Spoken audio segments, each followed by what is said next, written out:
Hello friends, welcome to our channel. তো চলে গেছিলাম সেদিন এই পেশেন্টটার বাড়িতে। ওনারা গ্রামে থাকেন। তো ওনার একটু মাথা ফেটে গেছিলো, তো সেই কারণে প্রথমে আমরা স্টিচ করার জন্য লক্স ইঞ্জেকশন দিয়ে দিলাম লোকাল অ্যানাস্থেশিয়া করার জন্য। তো অ্যানাস্থেশিয়াটা হওয়ার পরে আমরা 3.0 সুতো দিয়ে সেলাই করাটা আরম্ভ করেছিলাম। 3.0টা একটু সরু হয় যাতে দাগ না থাকে, সেই কারণে একটু সরু সুতো দিয়ে আমরা স্টিচটা করছিলাম। তো প্রথমে একটা স্টিচ করার পরে পরপর আরও 4টে স্টিচ হয়েছে, মানে টোটাল 5টা স্টিচ করতে হয়েছে।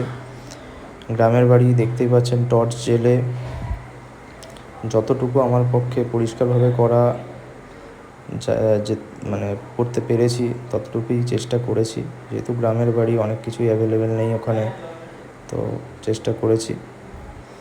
5টা স্টিচ করার পরে ব্লিডিংটা বন্ধ হয়েছে এবং খুব ভালোভাবে পরিষ্কার করার পরে আমরা ব্যান্ডেজ করে দিয়েছি।